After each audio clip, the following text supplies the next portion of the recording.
कल्पनाचलम् गन्धेरोदारपतये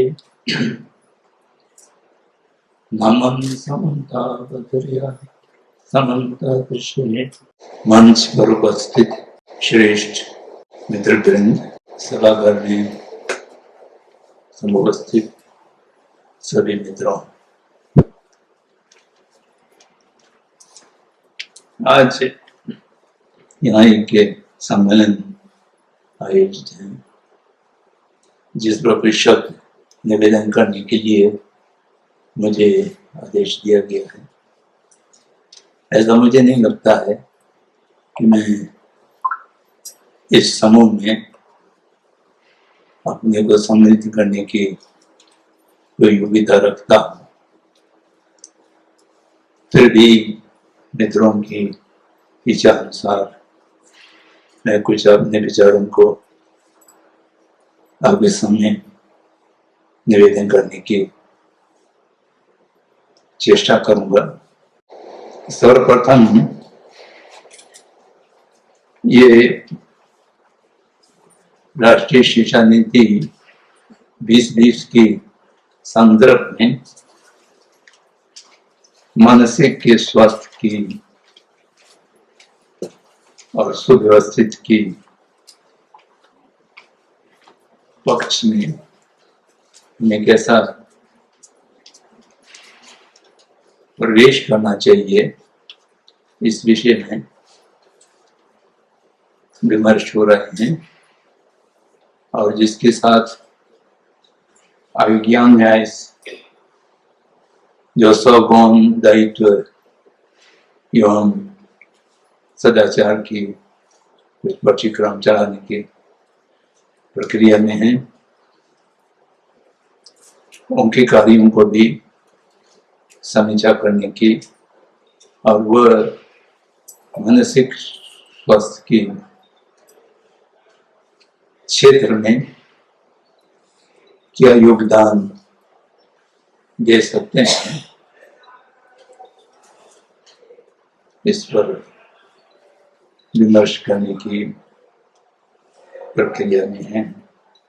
आप लोग अधिकांशतः 21वीं सदी की महानुभाव लोग हैं। आप एक ऐसा सभ्यता में विचरण करते हैं जो जिसको पूर्व आधुनिक सभ्यता के नाम से जाना जाते हैं। और मैं 7वीं शती की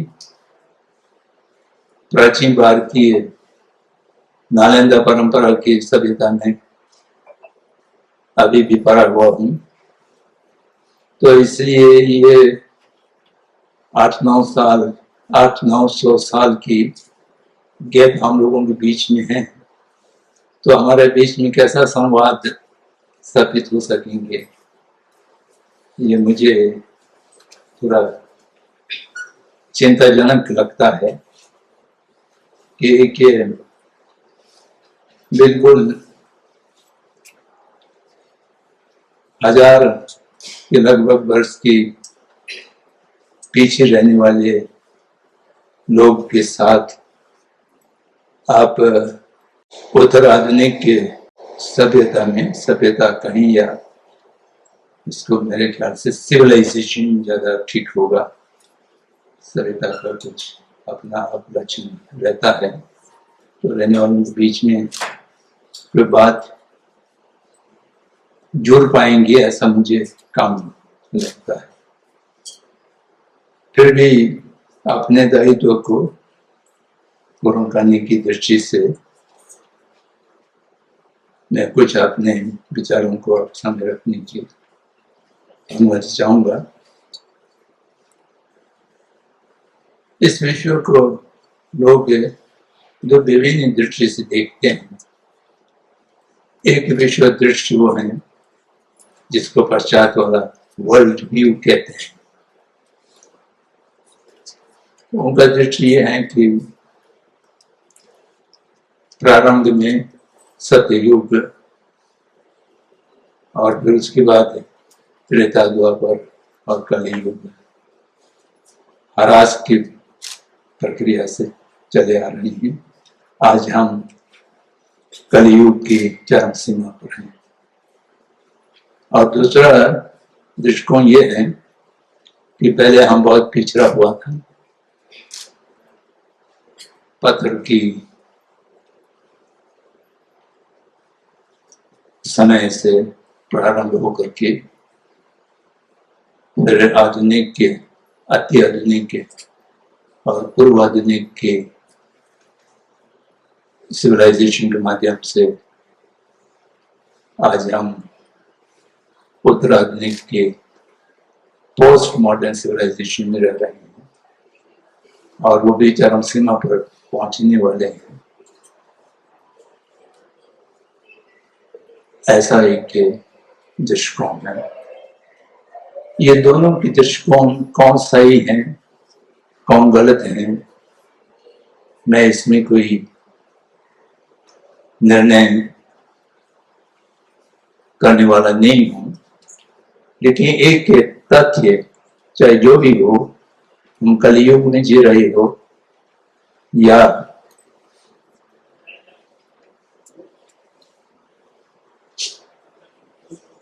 पोस्ट मॉडर्न सिविलाइजेशन में जी रहे हो, एक प्रत्यक्ष प्रमाण ये है कि आज जगत के सभी जीव बहुत खुश नहीं है। सब लोग किस न किस दुख से पीड़ित हैं और उन दुखों से छुटकारा पाने की इच्छा भी रखते हैं, लेकिन उस इच्छा को पूर्ति करने के लिए कोई काम करना भी नहीं चाहते हैं। ये विडंबना हमारे सामने है। शांति देव ने कहा है कि दुख नहीं चाहते हुए भी दुख कारणों को संचय करने में हम लगे रहते हैं। सुख चाहते हुए भी सुख हितों को हम दुश्मन की तरह छोड़ देते हैं। ये आज की परिस्थिति यथार्थ में है। संपूर्ण विश्व में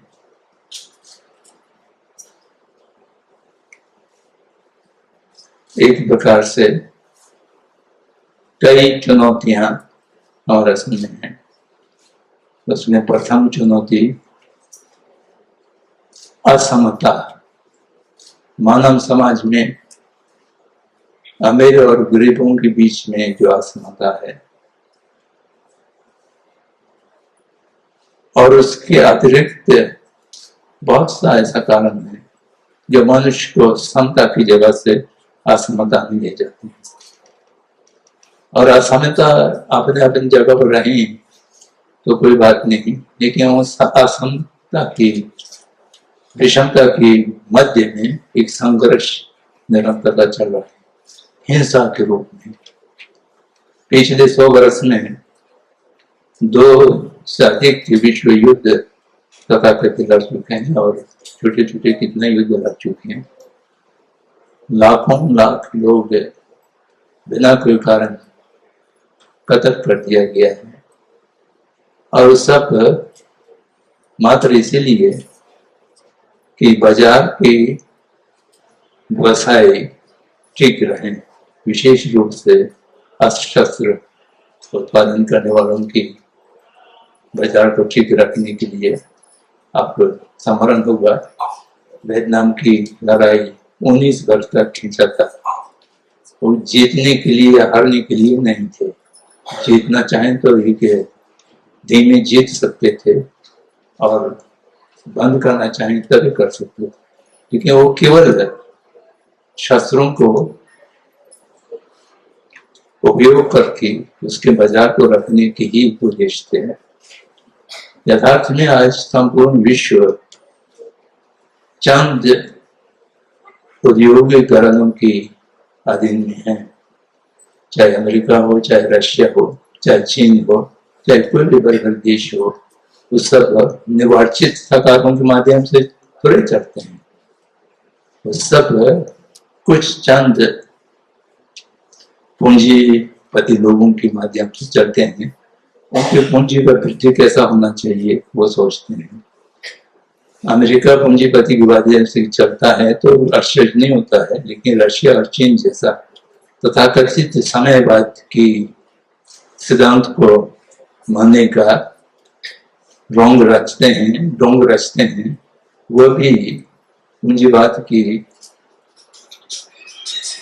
तरीका से पूंजीवादियों की आधीन में चलता है। तो इसलिए मनुष्य अब मनुष्य नहीं है, मनुष्य संसाधन है। आपको स्मरण होगा 40-50 वर्ष पहले जो भारत स्वाधीन हुए थे, तो हम लोगों के पास एक शिक्षा मंत्रालय हुआ करते थे। अब आज शिक्षा मंत्रालय नहीं है, मानव संसाधन मंत्रालय। मानव को संसाधन बना दिया है और उसको जैसा पूंजीपतियों की आवश्यकता के अनुसार एक प्रशिक्षण देना है और उनकी नौकरी के लिए उसको योग्य बनाना है। तो वो मनुष्य अपने प्रकृति क्षमता की हिसाब से या प्रकृति के इच्छा के अनुसार कोई बनते नहीं। मनुष्य जैसा है कि लकड़ी है या ईंट है, पत्थर है, जो संसाधन है जिसको जो कुछ बनाना चाहे। और कभी ऐसा भी कहते हैं कि अध्यापक जो है कुंवर जैसा होता है, विद्यार्थी है वो गीली मिट्टी की तरह होता है, चाहे जो चाहे उसको पुरवा बनावे या कलश बनावे, जो कुछ बनावे वो अध्यापक बनाते हैं। तो इस सब से मनुष्य एक संसाधन के रूप में है। तो इसलिए ये आधुनिकता में स्व और पर में परंपरा की दृष्टि से स्व पर समता होता था, आज स्व श्रेष्ठ है, पर गौण हो गया है। व्यक्ति और समाज में परंपरा की दृष्टि से समाज श्रेष्ठ होते थे, व्यक्ति गौण होते थे। आज व्यक्ति परम हो गए हैं और समाज गौण हो गए हैं। कर्तव्य और दायित्व में कर्तव्य, दायित्व और अधिकार, इस बीच में कर्तव्य परम होते थे और अधिकार कर्तव्य की पालन करने से अपना बन जाया करते थे। ये परंपरा की दृष्टि थे। आज अधिकार लग करके प्राप्त करना है और कर्तव्य के विषय में कोई ध्यान देने की आवश्यकता नहीं है। ये मैं ऐसा नहीं कह रहा हूं। एक तथाकथित यूएन संयुक्त राष्ट्र, संयुक्त नहीं है, राष्ट्रों का एक समूह है जिसमें लगभग 200 से ऊपर कुछ राष्ट्र लोग अपने भागीदारी करते हैं, लेकिन उसके सारा निर्णय एक राष्ट्र के माध्यम से होता है। उसके लिए 4 या 3 राष्ट्र हैं, उसके माध्यम से सारा निर्णय होता है। लेकिन हम कहते हैं हम प्रजातंत्र के युग में जी रहे हैं, लोकतंत्र के युग में जी रहे हैं, लेकिन लोकतंत्र और प्रजातंत्र का नाम दुनिया के सबसे बड़े संगठनों में दिखाई नहीं देते हैं। जब सबसे बड़े संगठनों में नहीं दिखाई देंगे तो छोटे छोटे देशों में या जनपद में या क्षेत्र में नहीं होगा। वैसा भी लोकतंत्र की अर्थ होता है सहयोग, सहमत। आज लोकतंत्र के नाम पर सहयोग की जगह संघर्ष है और पक्ष विपक्ष के मध्य में शत्रुता की भावना है। पक्ष विपक्ष एक विचारधारा की दृष्टि से सबसे अच्छी चीज कैसा हो सकते हैं वो सहयोग करने के लिए पुराना जमाने में, बुद्ध के जमाने में भारत में अनेक जनपद पूर्ण रूप से लोकतंत्र थे और उसमें सर्वसम्मति के माध्यम से सब चीज हुआ करती थी। आज लोकतंत्र भी एक विभाजित और हिंसापूर्ण संघर्ष के रूप में हमने परिणत कर दिया है। तो ऐसा परिस्थिति में अब मनुष्य कहाँ जा रहे हैं, ये सोचना बहुत लोगों के लिए अनिवार्य हो गए। इस पृथ्वी पर मानव जात 100 वर्ष के बाद जीवित रहेंगे या नहीं रहेंगे, ये प्रश्न चिन्ह बहुत उग्र रूप से उत्पन्न हो चुका है। ये मैं नहीं कह रहा हूँ, आजकल की जो साइंसदान हैं उन लोगों के माध्यम से जो पर्यावरण की प्रदूषण हुआ है और पृथ्वी की उष्णता का वृद्धि हो रही है, वो सब प्रत्यक्ष है। प्रत्यक्ष को कोई प्रमाण की आवश्यकता नहीं होता है। आज से 50 वर्ष बाद ये पृथ्वी मनुष्य की रहने लायक रहेंगे नहीं रहेंगे, ये संशय है। तथाकथित जानकार साइंसदान लोगों के माध्यम से व्यक्त किया जा रहा है, क्योंकि उसको कैसा रोकना है ये कोई नहीं सोचता है। 17 सूत्री प्रोग्राम कार्यक्रम बनाया था 4-5 साल पहले ही, उस पर कोई कार्यान्वयन करने की लोग नहीं है। तो ऐसा परिस्थिति में मनुष्य एक संसाधन के रूप में कुछ पूंजीपति लोगों के हित के लिए संपूर्ण विनाश को प्राप्त होंगे या इसका कुछ भविष्य बचेगा, ये प्रश्न चिन्ह हम लोगों के सामने बहुत ही विकराल रूप से उपस्थित हैं। तो जिसकी उत्तर देने वाला कोई नहीं है। हिंसा के विरुद्ध, संघर्ष के विरुद्ध, पर्यावरण के प्रदूषण, अक्षमता, गरीबी और उसके अतिरिक्त एक नौकरी नहीं मिलने का भी समस्या। ये समस्या कोई बात आया हुआ नहीं है। गांधी जी की जो विचार था स्वावलंबी की, स्वराज की, तो उस विचार को छोड़ करके हम लोग आधारित जीवन शैली अपनाना चाहते हैं और अपने से अपने जीवन को संपूर्ण करने की चेष्टा न करनी पड़े। इस मानसिकता के चलते हम कुछ अच्छा करने के बाद कोई वेतनभोगी नौकरी बनना चाहता है, स्वावलंबी नहीं रहना चाहते हैं, वह भी एक नए समस्या के रूप में है। इन सबको देखते हुए हमें क्या करना है।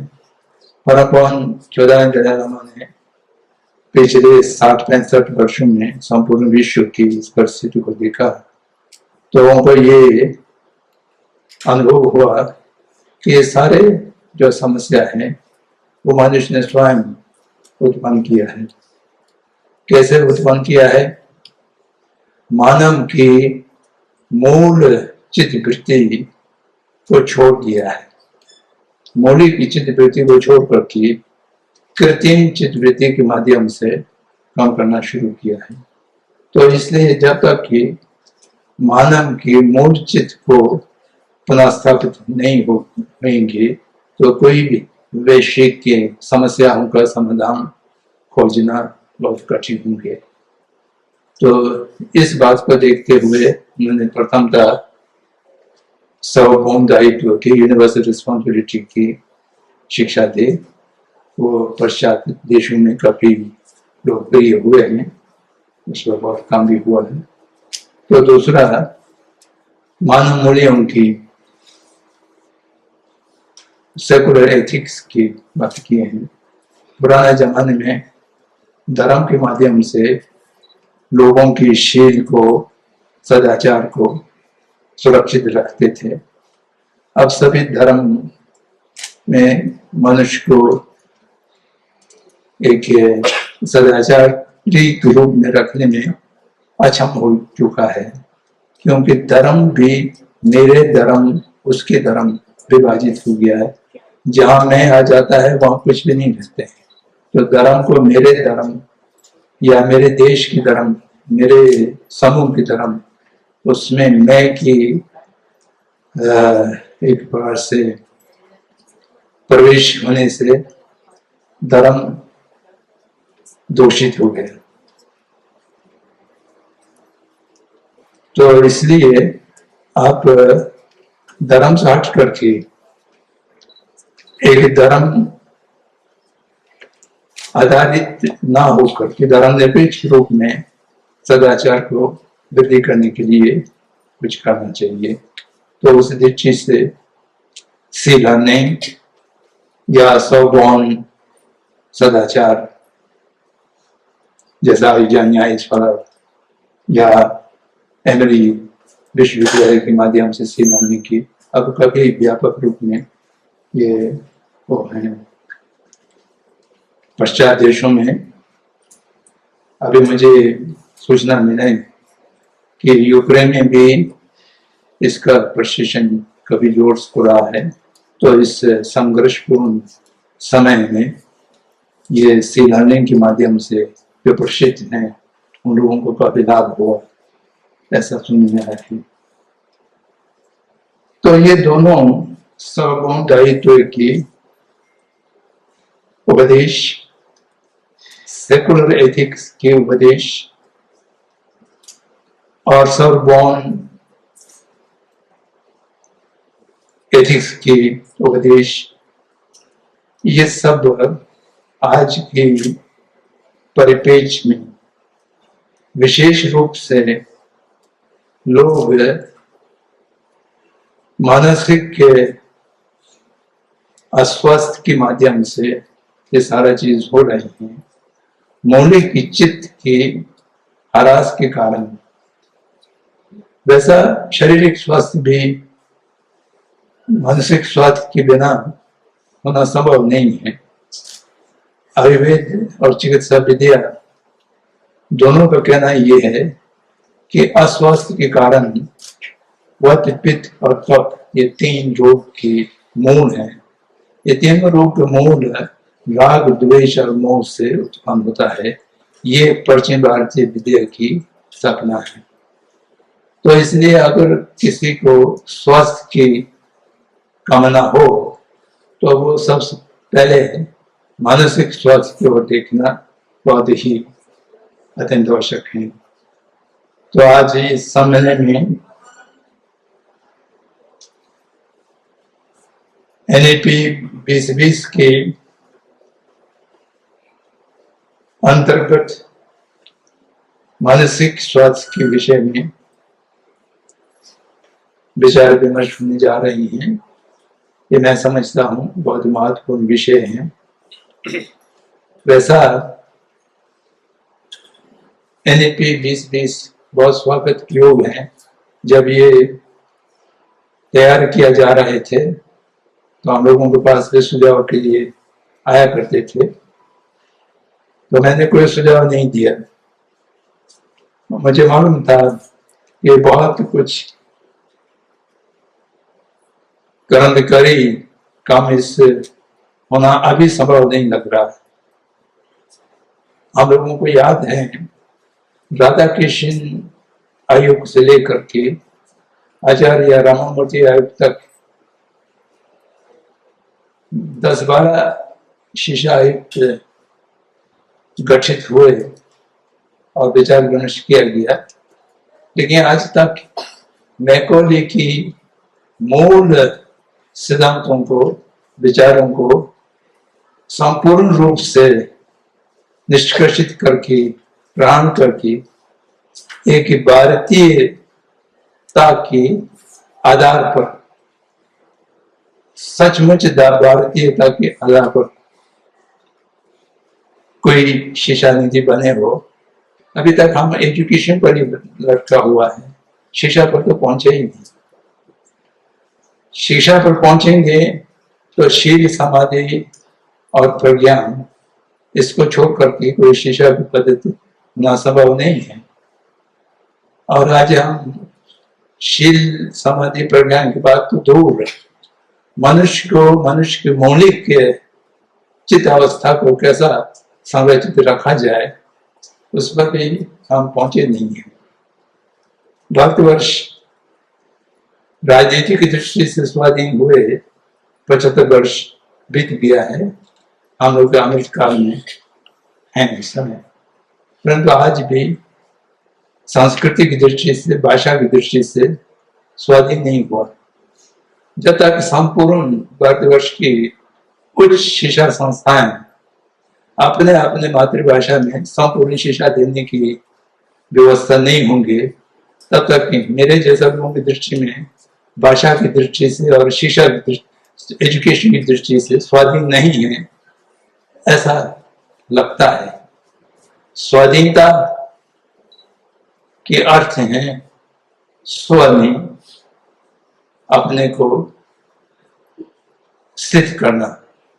स्व में सिद्ध करने के लिए, स्व में सिद्ध करने के लिए पराधीनता की संपूर्ण प्रक्रिया से हमें निकलना होगा। तो इसलिए इस समय हम लोग क्या कर सकते हैं? हम लोग इतना कर सकते हैं कि भारतीय मौलिक चित्त को पुनः स्थापित नए पीढ़ियों की मन में कैसा स्थापित किया जाए। मूल भारतीयता की चित्त भूमि प्राकृतिक रूप से प्रेम और करुणा से संबंधित रहना चाहिए। प्रेम और करुणा कोई कृत्रिम चीज नहीं है। बच्चा जन्म लेते ही वो अपने प्रकृति में प्रेम है, करुणा है, मैत्री भावना है। आज हम एक ऐसा शिक्षा संस्थान में जिसके नाम भी मैत्री है, ये बहुत अच्छा लग रहा है। उस मैत्री भावना को हम कैसा पुनः स्थापित कर सकते हैं, इस पर थोड़ा विचार विमर्श करके मूल भारतीयता की चित्त अवस्था में आने वाले पीढ़ी कम से कम 2047 तक भारतीयता की पुनः स्थापना को हम क्या कर सकते हैं। जगत गुरु तो बाद में बन सकते हैं, पहले हम अपने आप में स्वस्थित होना, अपने आप में परिस्थित होना, ये बहुत ज्यादा महत्वपूर्ण मालूम पड़ता है। इन शब्दों के साथ मैं आप सबको साधुवाद देता हूँ, और मेरे बात से असहमत हो तो उसके लिए क्षमा चाहता हूँ। जय जगत।